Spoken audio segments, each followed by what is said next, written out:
Setelah 15 tahun berkuasa menjadi kaisar dinasti Qin, penguasa nomor satu di bawah langit, Qin Shi Huang menjadi sosok yang sangat ditakuti. Kekuasaan besar yang ia miliki ingin ia pegang selama mungkin. Ia tidak takut pada musuh-musuhnya. Hanya satu yang ia takuti, yaitu kematian. Ia mulai terobsesi untuk bisa berumur panjang, bahkan hidup abadi. Segala cara ia lakukan, mulai yang bersifat ilmiah sampai berbau mistis. Ketakutan akan kematian menjadikan hidupnya menjadi penuh halusinasi dan sangat sensitif jika berkaitan dengan kematian.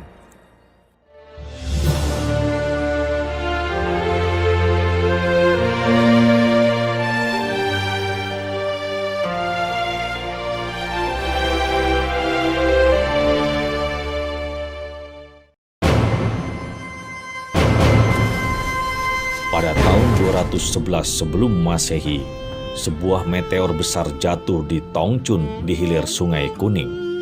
Di atas batu, orang tak dikenal menulis kata-kata, "Kaisar akan mati dan negerinya tercabik-cabik." Ketika kaisar mendengar hal ini, ia mengirim pejabat kekaisaran untuk menyelidikinya. Ia menuntut agar ada orang yang bertanggung jawab dan mengaku melakukan itu, atau semua akan terkena hukuman. Ketika tidak ada yang mengaku, ia memerintahkan penangkapan semua orang yang tinggal di sekitar tempat jatuhnya meteor. Para penduduk sekitar lokasi itu dijebloskan ke dalam penjara dan sebagian dihukum mati. Qin Shi Huang sangat terobsesi dengan keabadian. Ketika umurnya bertambah, ia semakin takut dengan kematian. Ia berusaha keras untuk menciptakan ramuan keabadian yang akan membuatnya bisa hidup selamanya. Qin Shi Huang memerintahkan para ahli kimia untuk menciptakan ramuan abadi. Meskipun tidak mungkin, perintah kaisar adalah mutlak dan tidak bisa ditolak.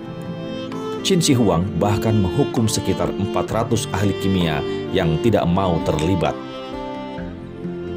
Pada tahun kelima masa pemerintahannya, ia mengirim Su Fu, seorang penduduk pulau Chifu, untuk mencari gunung Penglai yang mistis. Su Fu naik kapal yang membawa ratusan pria dan 6.000 wanita muda sebagai syarat perjalanannya. Mereka dikirim untuk menemukan Ang Si Seng, seorang tabib berusia 1000 tahun yang diduga pernah ditemui Qin Shi Huang dalam perjalanannya. Saat itu, Ang Seng mengundangnya untuk berbagi rahasia. Sayangnya, obat tersebut tidak pernah ditemukan. 8 tahun kemudian, Su Fu tidak pernah kembali dari perjalanannya. Mungkin karena mereka tahu bahwa jika mereka kembali tanpa ramuan yang dijanjikan, mereka pasti akan dihukum mati. Pada tahun-tahun terakhirnya, Qin Shi Huang sama sekali tidak mau keluar istana kecuali ada hal yang mendesak. Ia membangun sistem terowongan dan jalur bawah tanah di bentengnya sepanjang lebih dari 800 meter. Kompleks itu memiliki istana besar dikelilingi 10 bangunan. Dalam perjalanan inspeksi wilayah yang kelima di Tiongkok Timur, Kaisar mengalami sakit parah setelah ia tiba di Fingyuan Qin atau Shantung. Menjelang kematiannya, ia memanggil Kasim Cao Cao dan meminta menuliskan wasiatnya agar memanggil Pangeran Fusu dari perbatasan untuk kembali ke istana Xianyang. Pesan itu intinya adalah meminta Pangeran Fusu untuk menggantikannya menjadi kaisar dinasti Qin. Kaisar Qin Shi Huang meninggal pada tahun 210 sebelum Masehi di prefektur Shaqiu, sekitar 2 bulan perjalanan darat dari ibu kota Xianyang. Kasim Cao Cao segera memanggil Perdana Menteri Li Si dan menyampaikan berita duka itu. Li Si sangat terkejut dan menjadi sangat khawatir bahwa berita kematiannya dapat memicu pemberontakan. Perjalanan rombongan untuk mencapai ibu kota masih butuh 2 bulan lagi, dan jika terjadi pemberontakan tidak mungkin bisa dihentikan. Li Si memutuskan untuk menyembunyikan kematian kaisar dan mereka segera kembali ke Xianyang. Sebagian besar rombongan kekaisaran tidak mengetahui kematian kaisar. Yang mengetahui hanya Kasim Cao Cao, Li Si, 6 Kasim kesayangan kaisar, dan anak bungsu kaisar Ying Huhai yang ikut bepergian dengan ayahnya. Li Si juga memerintahkan agar 2 gerobak berisi ikan busuk dibawa sebelum dan sesudah kereta kaisar. Hal ini untuk mencegah orang memperhatikan bau busuk yang berasal dari kereta kaisar karena tubuhnya mulai menimbulkan bau busuk yang menyengat pada musim panas. Mereka juga menurunkan kain gordennya agar tidak ada yang bisa melihat wajahnya saat berganti pakaian setiap hari atau membawa makanan. Hal ini dibuat seakan-akan Qin Shi Huang masih hidup dan mengeluarkan perintah seolah-olah berasal dari kaisar. Akhirnya setelah sekitar 2 bulan, rombongan kekaisaran Li Si dan Cao Cao mencapai kota Xianyang. Berita kematian Kaisar Qin Shi Huang pun diumumkan.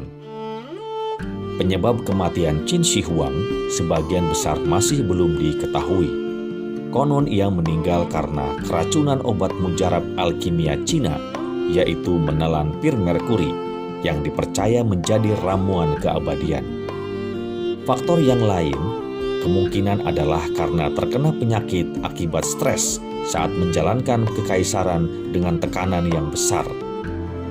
Li Si dan kepala Kasim Cao Cao bersekongkol untuk membunuh Fusu karena mereka khawatir jika Pangeran Fusu bertahta, mereka akan dihabisi.